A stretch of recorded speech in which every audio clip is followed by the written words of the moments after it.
Assalamu alaikum students, welcome to Infinity Concepts. Today the topic of our discussion is chapter number 1 measurements, and I am going to explore you the very basic concepts of dimensions of physical quantities. So starting our lesson with a very basic example. So students, just think of a pencil. एक pencil के बारे में सोचें और मैं एक बच्चे को पकड़ा देती हूँ एक स्केल और एक बच्चे को एक इंची टेप, तो एक बच्चा उसी पेंसिल को मेजर करता है 2 इंचेस में और वो दूसरा बच्चा जो है उसी पेंसिल को मेजर करता है 20 सेंटीमीटर में। अब बात यह है कि आप मेजर किसको कर रहे हैं? आप एक फिजिकल क्वांटिटी लेंथ को मेजर कर रहे हैं। तो लेंथ एक फिजिकल क्वांटिटी है जिसको आप बेसिक यूनिट्स में मेजर कर रहे हैं, जो कि है हमारे पास inches and centimetres. So students, this is the basic concept of the dimensions of physical quantities. So book से स्टार्ट करते हैं। डायमेंशंस ऑफ फिजिकल क्वांटिटीज हैं क्या? Physical quantities like length, mass, time, temperature and electric currents. Students, अगर आपको याद हो तो ये सब के सब बेसिक क्वांटिटीज हैं, ठीक है, आर डिस्क्राइब्ड बाय डायमेंशंस। अब वो कह रहा है कि तमाम physical quantities, first of all we have to discover what is physical quantity. For example happiness, for example our sorrow. Students, अगर हैप्पीनेस है या सोरो है, क्या आप इसको मेजर कर सकते हैं? कभी भी नहीं। इसके निस्बत अगर आप लेंथ, मास, टाइम, टेम्परेचर इनमें से किसी को भी मेजर करना चाहें तो क्या आप मेजर कर सकते हैं? Obviously the answer is yes. So any quantity which can be measurable is called a physical quantity. तो वो कह रहा है कि ऐसी तमाम quantities जैसे कि length, mass, time, temperature and electric current, ये सब की सब डायमेंशन से जाहिर की जाती हैं। डायमेंशंस वो कहता है कि शो करती हैं कि nature of physical quantities in terms of fundamental units. जैसे कि मैंने आपको पिछले एग्जाम्पल में दिखाया है कि आपने यूनिट यूज किया लेकिन एक फिजिकल क्वांटिटी को शो करने के लिए, तो डायमेंशन ये शो करती है कि कोई भी फिजिकल क्वांटिटी जैसे कि लेंथ, मास, टाइम, कोई भी फिजिकल क्वांटिटी किस चीज पर डिपेंड करती है या किस चीज से मिलकर बनी होती है। तो स्टार्ट करते हैं। नेक्स्ट है हमारे पास फिजिकल क्वांटिटीज कौन सी होती हैं? द बेसिक मेजरेबल क्वांटिटीज, जो दूसरों पर डिपेंडेंट नहीं होती। जैसा कि आप जानते हैं एक बेस यूनिट्स होते हैं, एक डिराइव यूनिट्स होते हैं। बेस क्वांटिटी होती है, एक डिराइव क्वांटिटी होती है। डिराइव क्वांटिटी होगी दो चीज़ों के मिलने से, लेकिन बेस क्वांटिटी वो होती है जिसकी वजह से दूसरे बनते हैं। तो ऐसे तमाम कह लें कि क्वांटिटीज जिनकी वजह से दूसरे मिलकर बनते हैं, ऐसी तमाम डायमेंशंस को कहते हैं फंडामेंटल डायमेंशंस और फंडामेंटल क्वांटिटीज। जैसे कि लेंथ, मास, टाइम, इलेक्ट्रिक करंट जिसको कि आई से डिनोट किया जाता है, और टेम्परेचर। ये तमाम क्वांटिटीज जो हैं इनको यूज करते हुए दूसरी तमाम क्वांटिटीज को डिस्क्राइब किया जाता है। कैसे? ये बहुत ही मजेदार सा कंसेप्ट है। तो स्टार्ट करते हैं सबसे बेसिक एग्जाम्पल से। सबसे बेसिक एग्जाम्पल क्या है? Dimension of speed. स्टूडेंट, सबसे पहले डायमेंशंस जो हैं ये हमारे पास बहुत सारी हैं, ठीक है। जैसे कि टाइम है, आजकल साइंटिस्ट इसके ऊपर एक बड़ी सी एक्सप्लोरेशन दे रहे हैं कि टाइम को किस तरह से मेजर किया जाता है। आपने 1D, 2D, 3D इस तरह की डायमेंशनल मूवीज भी देखी होंगी। तो इसी तरह से डायमेंशन किसी भी फिजिकल क्वांटिटी को शो करती है कि वो किसके ऊपर डिपेंडेंट है। अब जैसे कि स्पीड है, हम सब जानते हैं कि स्पीड का फॉर्मूला क्या है? डिस्टेंस डिवाइडेड बाय टाइम, ठीक है। सिर्फ फोकस इस चीज पर करें कि स्पीड का फॉर्मूला क्या है? Distance divided by time. अब आपको पता है कि स्पीड किस किस पर डिपेंडेंट हो गई? डिस्टेंस पे और टाइम पे। डिस्टेंस को मेजर करने के लिए क्या यूज किया जाता है? डिस्टेंस है क्या? डिस्टेंस लेंथ है, टाइम टाइम है। तो लेंथ को डिनोट किया जाता है एल से, टाइम को डिनोट किया जाता है टी से। आपको इसके लिए ये वाले सिंबल्स याद करने पड़ेंगे, ठीक है। तो आपको पता चल जाता है कि किसको किससे डिनोट करना है। जैसे कि लेंथ को एल से एंड टी को टाइम से। तो आप देखें कि डिस्टेंस ओवर टाइम है, एल ऊपर ही रहेगा, ठीक है। डिनोमिनेटर में क्या आएगा हमारा? टी। जब टी नीचे से ऊपर जाता है, जब भी कोई वैल्यू आपने मैथ में भी पढ़ा होगा, जब भी कोई वैल्यू नीचे से ऊपर जाती है, डिनोमिनेटर से न्यूमिनेटर में जाती है, तो वो वैल्यू पॉजिटिव से नेगेटिव हो जाती है, नेगेटिव से पॉजिटिव हो जाती है। टी पॉजिटिव था, जब वो नीचे से ऊपर गया तो वो -1 हो गया, इनवर्स में चला गया। नेक्स्ट एग्जाम्पल देखते हैं। नेक्स्ट एग्जाम्पल क्या है कि स्टूडेंट्स, आप जानते हैं कि एक्सेलरेशन एक डिराइव क्वांटिटी है, ठीक है। एक्सेलरेशन किसकी डिराइव है? स्पीड की। ठीक है, आपको मैंने सिखाया कि स्पीड को किस तरह से स्पीड की डायमेंशन को निकाला जाता है। मैंने इसी स्लाइड पर दोबारा इसलिए लिखा है ताकि अगर कोई स्टूडेंट को समझ नहीं आ रही तो वो समझ सके। एक्सेलरेशन का फॉर्मूला क्या होता है? Change in velocity over T. सबसे पहले वेलोसिटी, वेलोसिटी यानी स्पीड, स्पीड की जो डायमेंशन हमने फाइंड आउट की है वो फाइंड आउट करेंगे। ठीक है, अब स्पीड की डायमेंशन को आप पुट कर दें L T inverse divided by, आप सेम टू सेम फॉर्मूला पर फोकस किया करें और उसके अंदर फॉर्मूला के अंदर उन्हीं की डायमेंशंस को पुट करना सीखें।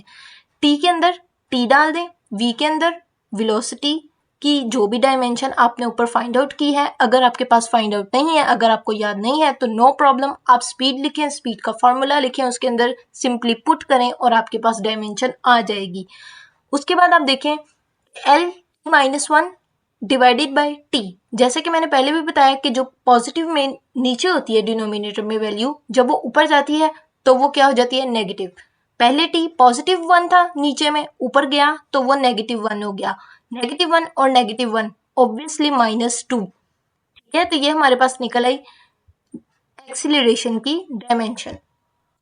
नेक्स्ट देखते हैं डायमेंशन ऑफ फोर्स। अब स्टूडेंट्स, फोर्स का डायमेंशन क्या होती है? Mass into acceleration. मास जो है स्टूडेंट, आप सब जानते हैं कि मास सिर्फ और सिर्फ m से डिनोट किया जाता है। ठीक है, मास को किससे डिनोट किया जाता है?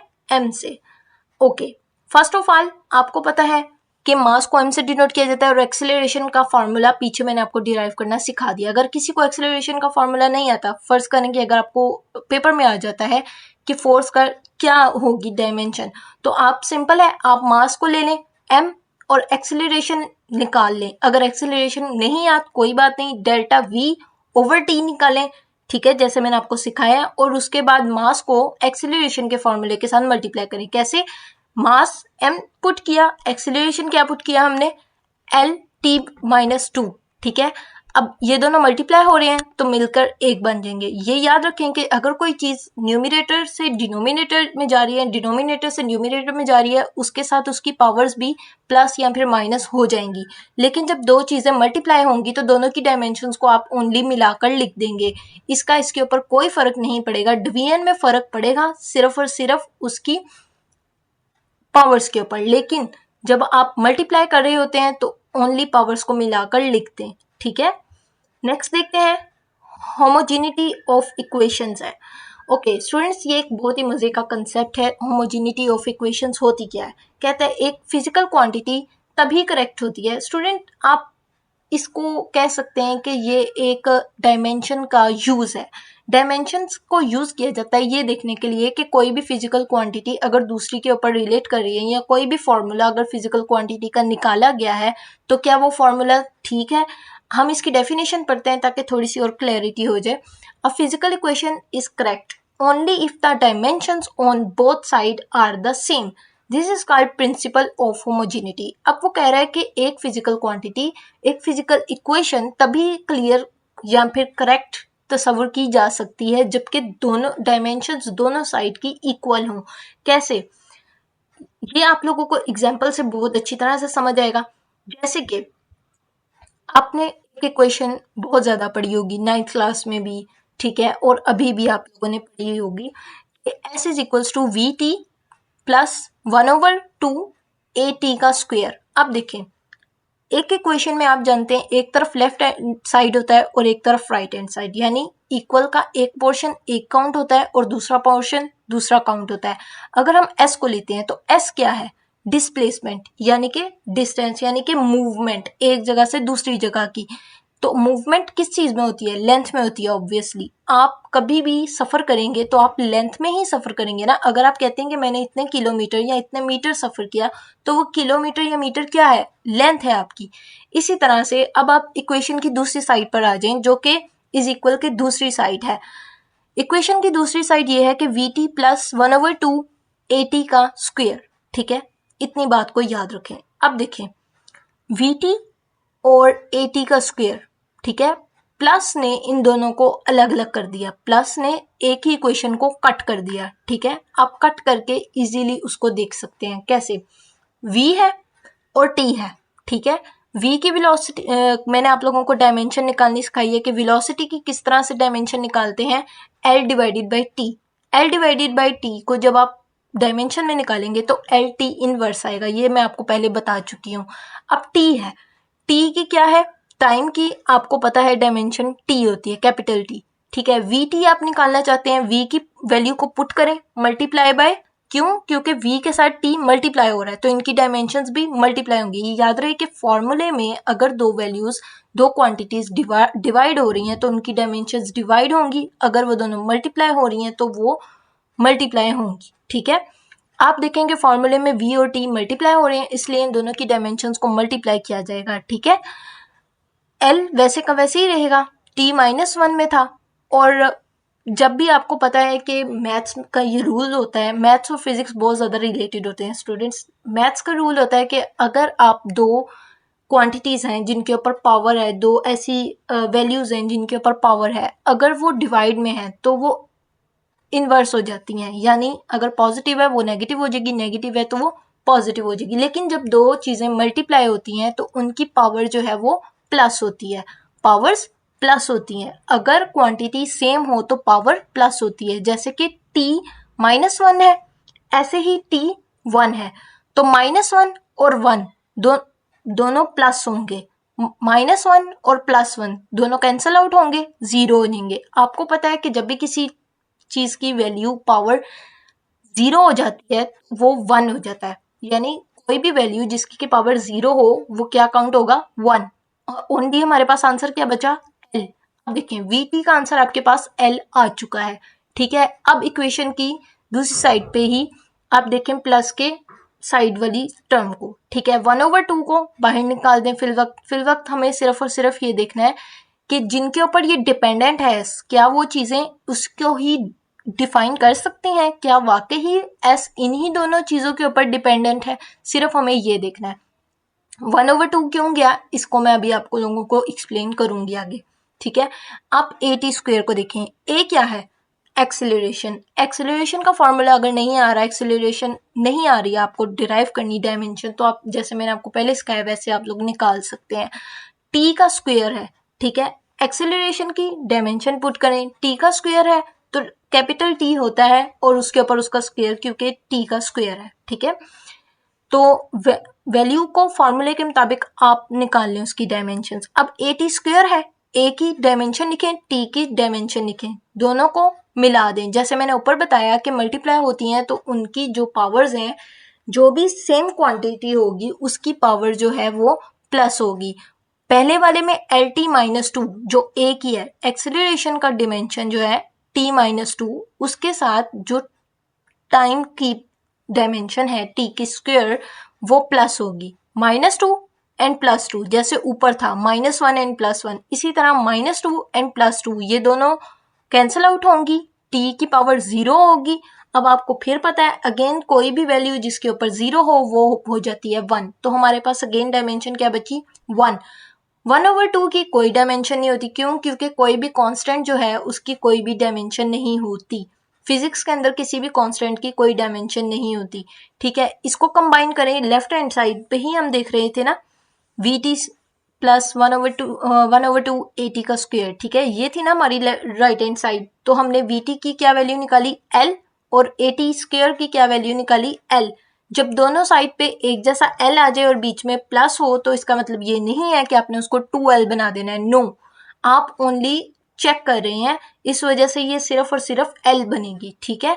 तो फाइनल रिजल्ट हमारे पास क्या आएगा, left hand side is equal to right hand side is equal to l, यानी कि लेफ्ट हैंड साइड जो कि s है, s हमारे पास डिस्प्लेसमेंट थी जो कि l थी, इसी तरह से हमारे पास राइट हैंड साइड का भी आंसर l आ चुका है। तो dimension equation is dimensionally correct, यानी ये इक्वेशन जो है इसकी डायमेंशन बिल्कुल करेक्ट। ये आपको आ सकता है पेपर में students, as a long question भी आ सकता है, एज अ शॉर्ट क्वेश्चन भी आ सकता है, इसलिए इसका कंसेप्ट लेना है, किसी भी चीज को रटा नहीं लगाना, ठीक है। नेक्स्ट देखेंगे, नेक्स्ट हमारे पास limitations of dimension analysis. Okay students, अब जैसे कि डायमेंशंस इन चीज़ों में यूज़ होती है कि आप किसी भी फार्मूला को चेक कर सकते हैं कि वो ठीक है या नहीं ठीक, या फार्मूला किस तरह से डिराइव किया जाएगा, फार्मूले की बेसिस पे उसकी डायमेंशंस किस तरह से चेक की जाएंगी। इसी के साथ आप लोग इसकी थोड़ी सी लिमिटेशंस भी हैं जो कि डायमेंशंस नहीं कवर कर सकती। लिमिटेशन होता है यानी कोई भी ऐसी चीज़ जिसके ऊपर जो हमारी चीज़ है वो उसको डिस्क्राइब नहीं कर सकती। ठीक है, सबसे पहले देखते हैं कि डायमेंशंस क्या नहीं डिस्क्राइब कर सकती। न्यूमेरिकल कांस्टेंट्स, न्यूमेरिकल कांस्टेंट का मतलब होता है नंबर्स। जैसे कि मैंने आप लोगों को पिछली इक्वेशन दिखाई है उसमें 1/2 वाला कंसेप्ट वो नहीं बता सकी। ठीक है, इसी तरह से ये नहीं बता सकती कि एक इक्वेशन कंप्लीटली करेक्ट है या नहीं। बहुत से केसेस में ऐसे होता है कि आप लोग डायमेंशनली जब उसको चेक करते हैं तो आपको पता चलता है कि फॉर्मूला कुछ और है, लेकिन डायमेंशनली उनको चेक किया जाए तो फॉर्मूला वो नहीं बन रहा होता। ठीक है, and must be verified bye an experiment. ठीक है, कह रहा है कि कोई भी डायमेंशनल एनालिसिस जो है वो एक्सपेरिमेंट से वेरीफाई होना बहुत ज़रूरी है। ऐसा नहीं है कि हम आंखें बंद करके कह देंगे कि ये दोनों डायमेंशंस इक्वल है। नो, जैसे कि हमने पहले देखा कि एक्सेलरेशन, टी, हर एक चीज़ को खोल खोल कर हमें एक्सपेरिमेंटली चेक करना पड़ता है कि क्या चीज़ किस तरह से उसके इक्वल है या नहीं है। तो मैं आप लोगों को इसके साथ आप लोगों की बुक का कंप्लीट हो चुका है, लेकिन मैं आप लोगों को ये जो लिमिटेशंस हैं इसकी एक छोटी सी एग्जांपल दिखाना चाहती हूँ ताकि इसका ज़रा कंसेप्ट आप लोगों को और ज़्यादा क्लियर हो जाए। क्योंकि स्टूडेंट जब आप लोगों के पेपर आते हैं, आप लोगों का सिलेबस भी चेंज हुआ है, तो पेपर्स इस तरह से नहीं होते कि बिल्कुल जो डिटो कॉपी आपने रट्टा लगाया होगा उसी में से आपका आ जाएगा। स्पेशली फिजिक्स का, फिजिक्स आप लोग जानते हैं सिर्फ दिमाग का काम है कि आपको कितना कंसेप्ट है, इसलिए इसकी एक दिखा रही हूँ आप लोगों को एग्जांपल। इसकी एग्जांपल ये है कि अब देखें, काइनेटिक एनर्जी का फॉर्मूला हम सबको पता है। ठीक है, सबसे पहले हम फॉर्मूले को छोड़ देते हैं, हम सिर्फ ये देखना चाह रहे हैं हम फॉर्मूला बना रहे हैं। स्टूडेंट पहले क्या क्या था कि फॉर्मूला चेक किया जा रहा था, अभी हम फॉर्मूला बना रहे हैं और देख रहे हैं क्या जो हम फॉर्मूला बना रहे हैं वो फॉर्मूला रियल फॉर्मूला के इक्वल आता है या नहीं आता। हम किससे फॉर्मूला बना रहे हैं? डायमेंशन से। ठीक है, डायमेंशन से एक फॉर्मूला बिल्डअप करके देखेंगे कि क्या वो फॉर्मूला ठीक निकलता है या नहीं। तो सबसे पहले देखें कि काइनेटिक एनर्जी किस चीज़ पर डिपेंड करती है। हम जानते हैं कि काइनेटिक एनर्जी मास और वेलोसिटी के ऊपर डिपेंड करती है। ठीक है, पोटेंशियल एनर्जी किसी भी चीज़ को की पोजीशन पर, लेकिन जो काइनेटिक एनर्जी है वो उसके मास और वेलोसिटी क्योंकि मूवमेंट पर मेनली डिपेंड कर रही होती है काइनेटिक एनर्जी। ठीक है, हम मास और वेलोसिटी पे डिपेंडेंट को देख लेते हैं। Kinetic energy is directly related to mv। ठीक है, मास एंड वेलोसिटी। अब ए और बी जो ऊपर मैंने पावर्स छोटी छोटी सी बनाई हैं, ये इसलिए बनाई हैं क्योंकि अभी हमें नहीं पता कि एम की कितनी पावर आएगी और वी की कितनी पावर आएगी, इसको छोड़ दें। अब डायमेंशंस निकालते हैं। एम की डायमेंशन क्या है? एम है। वी की डायमेंशंस पुट करेंगे तो वो आ जाएगी एल की स्क्वायर और टी -2। ठीक है, दोनों की डायमेंशंस हमने डाल दी। अब देखें, ये डायमेंशंस काइनेटिक एनर्जी की है। ठीक है, पूरी की पूरी काइनेटिक एनर्जी की डायमेंशंस ये हैं। लेकिन अगर हम अलग अलग करके देखें तो एम की डायमेंशन कैपिटल एम है और वी की डायमेंशन एल टी -1 है। ठीक है, अगर हम डायमेंशंस को सब्सटीट्यूट करें यानी उस फार्मूले के ऊपर जो ऊपर हमने फार्मूला डिराइव किया है उसके अंदर अगर पुट करें तो देखें एम ए, ठीक है, एल टी -1 के ऊपर बी। ठीक है, सबसे ऊपर देखें 100 के नीचे वो वाली मैं आप लोगों को इक्वेशन के अंदर पुट कर रही हूँ डायमेंशंस को। ठीक है, अब आप कंपेयर करें पावर्स को। पावर्स को कैसे कंपेयर करेंगे कि के ई की जो डायमेंशनली हमने निकाली हुई है, ठीक है, उसके साथ पावर्स को आपने कंपेयर करना है। ए है सबसे ऊपर वाली में, ए लिखें। अब काइनेटिक एनर्जी में देखें कि एम के ऊपर क्या है? 1। एम के ऊपर कोई पावर नहीं है, नो पावर का मतलब होता है कि 1 है। तो ए की पावर तो हो गई हमारे पास 1, ए इज इक्वल्स टू 1, यानी ए वाली पावर क्या है? 1 है। इसी तरह से एल पर आ जाए। ठीक है, एल जो है ये बी और ये देखें कि एम वी है। ठीक है, वी के ऊपर क्या हमारी पावर है? एक्सपोनेंट क्या है हमारा? बी। ठीक है, इसी बी को अप्लाई करें इसकी पूरी डायमेंशन के ऊपर। सबसे पहले ये एल के ऊपर होगा, L B is equals to, ठीक है, क्यों? क्योंकि ऊपर के वाले में एल की पावर क्या आ रही है? 2, इस वजह से बी भी क्या आएगा? 2। इसी तरह अगर हम टी निकालें, टी क्या है हमारे पास? -2। ठीक है, टी क्या है? -2। अगर हम नीचे देखें जहाँ से हम सब्सटीट्यूट कर रहे हैं, वहाँ पर t की पावर क्या है? -1। क्यों? क्योंकि t की पावर -1 आई हमारे पास डायमेंशन से, ठीक है। इसको आप देखें, माइनस माइनस दोनों कट हो गए, b की पावर क्या आ गई? 2। अब ये दोनों जो हमने पावर्स निकाली है, क्यों निकाली? कंपेयर करके पावर्स निकालने का मकसद क्या था कि हमने एक फार्मूला डिराइव करना है। अगर इन्हीं पावर्स को पुट करके मैं फार्मूला निकालती हूँ, k आ गया, k को डायरेक्टली मैंने प्रोपोर्शनल किया किसके साथ? mv के साथ, ठीक है। अब m की वैल्यू हमारे पास आ गई 1, ठीक है, जैसे कि हमने निकाला है। v की वैल्यू भी आ गई 2।